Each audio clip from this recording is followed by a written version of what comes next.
안녕하세요. 김현행정사입니다. 네. 한동안 개인적으로 여러 가지 바쁜 일이 있어서 영상을 많이 준비를 못했는데 이제 좀 좋은 영상을 준비를 해 보려고 하나하나 좀 바쁘지만 하나씩 준비해 보려고 합니다. 네. 뭐 제 영상이 일단은 제가 좀 편집을 많이 안 해서 일단은 정보 위주로만 하기 때문에 이제 현실적으로 조금 뭐 가식적인 그런 거 없이 그냥 보이는 대로 해서 이제 정보를 전달하는 그런 역할로 이제 진행을 하겠습니다. 뭐 편집을 하거나 이런 것들이 너무 시간이 아깝고 이렇게 해서 일단은 이제 생생하게 그냥 정보가 전달하는 그 목적으로만 제가 이제 만들려고 하니까요. 그런 부분에서 좀 이해를 해주시고 좀 그 컨텐츠나 이런 부분이 편집이 좀 덜 된 것 같다라고 좀 말씀하시기보다는 제 어떤 그런 의도가 있으니까 좀 이해해 주시면 고맙겠습니다. 네. 제가 오늘 이제 준비한 영상은요, 비영리 사단법인 설립 허가에 관한 부분인데요. 많은 분들이 사단법인 설립하면 뭐가 좋아요? 라고 얘기하시는 분들이 굉장히 많으신 것 같아요. 그래서 그 부분에 대해서 조금 이제 말씀드리려고 하고, 사단법인을 설립하기 위해서는 기본적인 요건들이 어떤 것들이 있는지, 사단법인에 관한 어떤 기본적인 어떤 정보를 이제 전달하는 부분에 대해서 오늘 말씀드리려고 하고, 사단법인을 설립을 하게 되면 이제 어떤 점이 좋은지 좀 실질적인 측면 또 어떻게 보면은 이제 이론적인 측면 그 부분을 좀 말씀드리도록 하겠습니다. 네. 법인 하면은 이제 뭐 다 아시겠지만 이제 상법상 회사가 있습니다. 이제 우리 법무사님들이 이제 그 설립 등기를 많이 해주시죠. 그렇지만은 이 사단법인은 그거보다 한 단계 앞서서 행정기관은 이제 허가를 받아야 됩니다. 그래서 민법상 이제 허가주의를 이제 채택하기 때문에 허가를 받고 나서 이제 우리가 그 허가증을 들고 법무사님을 찾아가셔가지고 이제 등기를 하셔야 됩니다. 네. 기본적으로 이제 그 사단법인은 이제 뭐 주식회사와 마찬가지로 뭐 총회를 거쳐야 되고요. 총회가 있고 그다음에 이제 대표님이 계시겠죠. 대표이사 또 이사회가 있고 감사 이런 것도 있고 지부를 두는 경우도 있습니다. 네. 지부를 두는 경우도 있고 재산은 기본 재산이 있는데요. 그러니까 설립 당시에 기본 재산으로 이제 출연한 그런 재산들이 있습니다. 보통은 주무관청에서 그 원래 사단법인 같은 경우에는 기본 재산을 두는 거는 조금 이제 맞지는 않은데 법인 설립 같은 난립이나 이런 걸 조금 방지하기 위해서 기본 재산을 이제 두는 경우가 있습니다. 그래서 그 부분은 해당 주무부처에 정확하게 기본 재산이 있는지 또 얼마를 요구하는지 한번 물어보시는 게 좋을 것 같습니다. 네. 보통 재산, 운영 재산 있는 거가 있고요. 그다음 출연, 처음에 이제 출연할 때 설립을 할 때 이제 출연하는 이제 재산이 있습니다. 네. 출연 재산의 뭐 종류는 여러 가지가 있겠죠. 뭐 동산도 있을 수 있고, 부동산이 있을 수도 있고, 채권이 될 수도 있고, 여러 가지 이제 소유권 이전이 이제 가능한 부분에서 이제 가능하다라고 이렇게 보시면 될 것 같습니다. 네.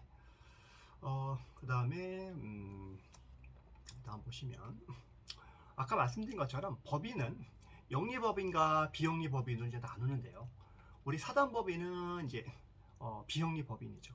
그렇지만 비영리법인이라고 해서 수익사업을 아예 못하는 거는 아니에요. 가능합니다. 그래서 비영리법인이 영리 목적의 이제 수익사업을 전혀 못하는 거는 아니고요. 해당 목적 사업을 위해서 했을 때 그럴 때는 가능하다라고 보시면 되는데요. 비영리 목적 사업의 어떤 우리가 목적 사업에 의해서는 목적이 있죠. 사업 목적. 뭐 예를 들면 뭐 자선 행위를 한다든가 아니면은 어떤 특정 단체가 어떤 사업을 위해서 한다든가 여러 가지 비영리 목적이 있을 수도 있고 그렇지 않은 목적 사업들이 있을 수 있는데 이러한 목적 사업을 실현하기 위해서 영리 사업을 두는 경우가 있어요. 예를 하나 좀 들어볼까요? 쉽게 이해되게. 예를 들면 어떤 그 봉사를 하는 단체가 있다고 할게요. 예를 들면 교통봉사라고 할게요. 매일같이 아이들이 교통사고를 방지하기 위해서 교통봉사도 하고 주변에 청소도 하고 불우한 이웃들을 돕는 이런 어떤 목적 사업이 있다고 하는데 이 목적 사업을 이루기 위해서는 이분들의 사단법인에 있는 회원들의 회비 갖고는 사실상 어떤 사업을 하기가 굉장히 힘듭니다. 그래서 회비만 갖고 충당하기 어렵기 때문에 아까 말씀드린 불우한 이웃을 돕거나 아니면은 여러 가지 교통 봉사를 하기 위해서 여러 가지 비용이 들어간다든가, 뭐 행사를 하기 위해서 뭐 여러 가지 자금이 많이 들어가겠죠. 이런 거를 충당하기 위해서 영리적인 사업을 하는 경우가 있습니다. 그랬을 때 정관 변경이라든가 처음부터 그런 목적 사업을, 영리 사업을 넣어서, 우리는 이런 영리 사업은 우리의 비영리 사업을 위해서 하기 위해서 영리 사업을 합니다 라고 이렇게 하게 되게 되면 그 정관이 인정이 되고 해서 허가가 날 때 그런 내용들이 다 됐기 때문에, 그래서 비영리 사단법인이라 하더라도 목적 사업을 위해서 영리 사업을 할 수가 있다. 그리고 나서 세무서에서 이제 수익사업 개시 신고를 하게 되게 되면 고유번호증이 아니라 사업자 등록증이 이제 나오는 경우들이 있습니다. 그래서 좀 이해를 해주시면 될 것 같고요. 그 다음에 또 하나가 이제 비영리 이제 우리가 사단법인을 하는데, 반드시 공익적인 목적만 있어야 되는 것은 아닙니다. 그래서 사회 일반의 어떤 이익을 공유하기 위해서 뭐 학자금이라든가 뭐 장학금, 뭐 연구비 보조라든가 뭐 지급, 학술, 자선, 예술, 뭐 기회, 뭐 이런 여러 가지 특정한 목적을 위해서도 사단법인을 설립할 수 있습니다. 있고요. 무조건 어떤 공익적인 목적만 하는 것은 아니다. 뭐 제가 지금 했었던 경우에도 무슨 뭐 어떤 환우들이 해가지고 하는 경우도 있었어요. 아프신 특정한 어떤 암에 걸리신 분들을 위해서 하셨던 그런 경우도 있었고, 아니면 뭐 어떤 특정한 예술 활동을 하기 위해서 하는 경우도 있었고, 예를 들면 뭐 트로트를 하는 그러한 어떤 예술인들의 모임, 아니면 뭐 어떤 특정한 악기를 하는 어떤 연주자들의 모임, 이런 것도 있었고, 특정한 운동을 하기 위해서 하는 모임들, 아니면 특정한 어떤 조직에서 만든 단체, 예를 들면 뭐 자동차 공업사들만 뭔가를 한다든가, 아니면 택시 조합만 뭔가를 한다든가, 뭐 이런 식으로 한다든가, 그래서 이런 부분들, 이렇게 그 공익적인 목적이 아니라도 사단법인을 설립할 수 있다라고 이제 보시면 될 것 같습니다. 네. 그리고 사단법인이라든가 재단법인은요, 보통 이제 민법에 이제 규율을 받습니다. 그래서 민법 규정을 좀 봐야 될 것 같고요. 아까 말씀드린 것처럼 이제 허가주의를 이제 택하는 부분도 있고요. 그 다음에 비영리 이제 사단법인이든 아마 재단법인이든, 뭐 이거는 좀 공통적으로 말씀을 드릴게요. 여러 가지 조세 감면이라든가 뭐 경비 보조받는 부분들, 어떤 세법상 이제 세금을 이제 감면받는 부분들도 있을 수는 있습니다. 근데 그거는 목적 사업을 좀 봐야 됩니다. 어떤 목적 사업이냐에 따라서 공익성이 어느 정도 좀 드러나면 그런 부분에 대해서는 제가 후설하겠지만 지정기부금 단체로서 지정을 받을 수 있다라는 부분이 있습니다. 그거는 제가 나중에 다시 한번 좀 말씀드리겠습니다. 이제 이번에는 비영리 법인을 왜 설립해요? 장점이 뭐예요? 하는 부분에 대해서 좀 설명을 드릴게요. 가장 큰 장점은요, 대외적으로 공신력 있는 단체로서 보일 수 있는 면이 있습니다. 많은 단체들이 비영리 임의단체 형식으로 있는 경우가 굉장히 많아요. 그냥 비법인 사단이라고 하죠. 민법상 비법인 사단. 법인이 아니지만 사람의 단체인 거죠. 이런 단체들은 보통 어떻게 활동을 하죠? 세무서에다가 고유번호증, 임의단체로서 고유번호증, 법인으로 단체의 승인 신청이라는 게 있습니다. 이거를 받아서 활동을 하고, 다만 이 단체는 우리가 법원에 등기를 하지는 않죠. 등기를 하지 않고 임의단체로서 고유번호증만 갖고 활동을 합니다. 그런데 이런 단체들도 점점 커지다 보니까 대외적으로 뭔가를 공신력 있게 보여주기 위해서 사단법인으로 출범하는 경우가 많습니다. 그래서 그런 경우가 굉장히 많았고요. 그래서 가장 큰 장점은 대외적으로 공신력 향상이다 라고 보시면 될 것 같습니다.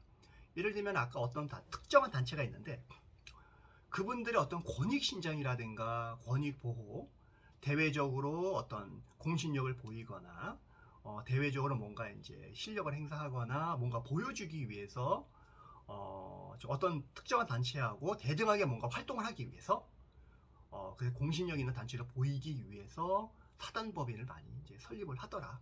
예. 뭐 예를 들면은 어떤 특정한 이제 운동하는 단체들, 예를 들면 뭐 헬스장을 하시는 대표님들의 연합이라든가, 뭐 이런 게 있겠죠. 아니면 뭐 필라테스를 하시는 대표님들이 어떤 연합체로 해서 이분들의 권익 신장을 한다든가 뭐 이런 것들. 또 아니면 뭐 그 요양보호사분들이 계신데 이분들의 어떤 권익 신장을 위해서 그 사단법인을 설립할 수도 있겠죠. 그래서 이런 부분들. 또 아니면 그 어린이집 선생님들이 뭐 원장님들한테 계속해서 뭔가 이제 뭐 그 부당한 대우를 당하게 하기 때문에 어린이집 선생님 뭐 연합체라고 해서 사단법인을 설립해서 본인들의 권익 신장을 위해서, 권리 신장을 위해서 사단법인을 만들 수 있겠죠. 정부와 대등하게 뭔가 활동하기 위해서, 또는 뭐 어린이 원장님들 연합체와 또 대등하게 활동하기 위해서, 그렇죠. 이런 그 대외적으로 뭔가 공신력을 갖춘 단체로서 또 권익을 그 공신력 있는 단체이기 때문에 그만큼 권익 신장하거나 대등하게 뭔가 협상을 하거나 협의를 하거나 할 때 굉장히 좋겠죠. 그래서 그런 부분이 있다라고 보시면 될 것 같고요. 두 번째로는 제가 아까 말씀드린 것처럼 지정기부금입니다. 근데 지정기부금은 사단법인이라고 무조건 다 되는 것은 아니다 라고 말씀드리고 싶습니다. 좀 오해를 하신 분들이 많은 것 같은데, 다 되는 게 아니라 공익적인 목적인 그런 사업을 하시는 분들만 가능하다라고 이제 보시면 될 것 같습니다. 이건 4번의 정도, 이제 4번의 이제 기회가 있는데요. 세무서에다가 이제 신청을 합니다. 그래서 공익적인 내용들 많이 이제 준비를 해야 됩니다. 잘 모르시면 저희가 이제 행정사단한테 위임을 하시면 저희가 이제 진행해 드리는데, 세무서에다가 관련된 이제 많은 자료를 이제 제출을 합니다. 그럼 세무서에서 기본적인 요건을 이제 검토를 하고요, 주무관님들이. 그리고 나서 거기서 이제 추천서를 이제 붙여서 이제 관할 지방 이제 국세청으로 보내면 그 국세청에서 제반 내용도 다시 한번 검토해서 추천서 검토하고 해서 이 내용을 기획재정부로 보내면 기획재정부에서 다시 한번 서류를 종합적으로 심사를 해서 발표를 해서 지정기부금 단체로서 활동을 할 수가 있고요.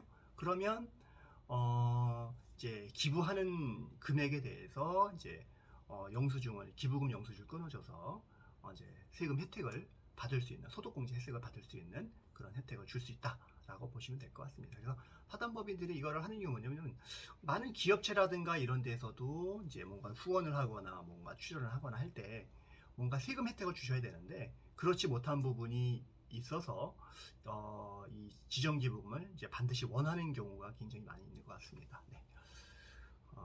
그리고요. 그 다음에 그 비영리 이제 사단법인을 하면 아무래도 이제 그 법인명으로 이제 권리 능력이 있는 법인이 설립이 되는 거잖아요. 그래서 아무래도 통장 개설이 이제 가능을 하고 안정적인 어떤 자산 관리가 이제 가능한 부분들, 이런 부분들 있겠죠. 그 다음에 또 투명하게 뭔가 이제 이루어질 수 있는 부분들, 이런 부분도 있고, 그 다음에 임의단체 같은 경우에는 아무래도 이게 그 어떤 특정한, 내부적으로 특정한 어떤 힘의 균형이 깨지는 경우가 좀 있는 것 같아요. 그런데 사단법인 같은 경우에는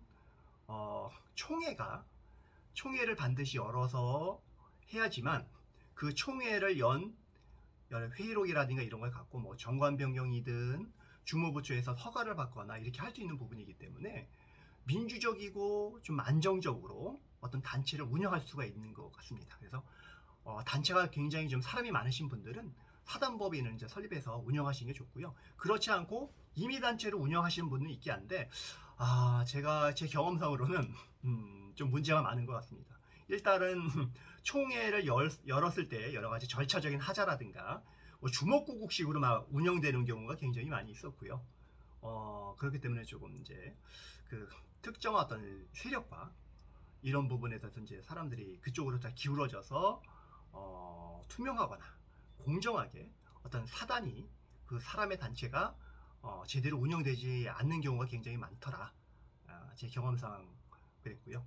그래서 일단은 제가 보기에는 총회를 통해서 민주적인 운영이 가능하기 때문에 사단법인 설립이 아무래도 임의단체 형식으로 운영하는 것보다는 좀 더 안정적으로 투명하고 공정하게 운영되지 될 수 있지 않을까라는 생각이 듭니다. 네, 되고요. 그리고 그 사업을 좀 더 안정적이고 지속적으로 좀 운영할 수 있을 것 같습니다. 그래서 임의단체로 하는 것보다는 아무래도 지도 감독을 받고 항상 매년 사업 보고를 해야 되는 부분이 있기 때문에 여러 가지 이제 그 재무에 대한 어떤 투명성, 운영에 대한 어떤 투명성과 공정성이라든가 지속 가능성 이런 것들이 있지 않나 생각이 듭니다. 네. 서류를 조금 설명을 드리려고 했는데 이 서류는 사실상 굉장히 실무적인 부분인 거고요. 이걸 다 설명하기는 조금 어려운 부분이 있습니다. 그래서 서류가 이제 사단법인 설립에 굉장히 좀 많습니다. 그 설립 허가 신청서부터 뭐 발기 명단, 뭐 정관도 요건에 맞게 잘 작성해야 되는 부분인 거고요. 회록 만들어야 되고 또 각 발기마다 이제 인감증명서 다 받아야 되는 부분들도 있습니다. 네, 그런 부분도 있고 고래 그 다음에 이제 그 사업계획서 작성하는 것들이 아무래도 좀 어려움이 많죠. 사업계획서 얼마나 주무관들한테 잘 어필할 수 있는, 이해할 시킬 수 있는 그런 사업계획서를 만드느냐가 이제 관건이라고 보시면 될 것 같고요. 그 다음에 이 사업계획을 얼마나 투명하고 효율적으로 운영할 수 있는지에 대한 어떤 수지 예산서의 작성 이런 것들 좀 굉장히 중요한 것 같습니다. 예, 그다음에 여러 가지 뭐 부수적으로 뭐 취임 승낙서부터 여러 가지 법인의 어떤 소개서부터 여러 가지가 있는데 이런 부분들은 실무적인 부분이고 해서 이거는 좀 생략을 하고요. 오늘은 여기까지 하겠습니다. 네, 그래서 오늘은 전반적으로 이제 사단법인 설립을 왜 필요한지에 대해서 장단점 관련된 부분에서 설명을 드렸습니다. 네. 오늘 여기까지 하고요. 추후에도 또 기회가 되면 이제 사단법인 이제 설립에 관한 어떤 다른 내용들이라든가 재단법인 설립에 관한 부분도 같이 영상을 준비해 보도록 하겠습니다. 네, 오늘 여기까지 하겠습니다. 들어주셔서 감사합니다. 마지막으로 좋아요, 구독 꼭 부탁드리겠습니다. 감사합니다.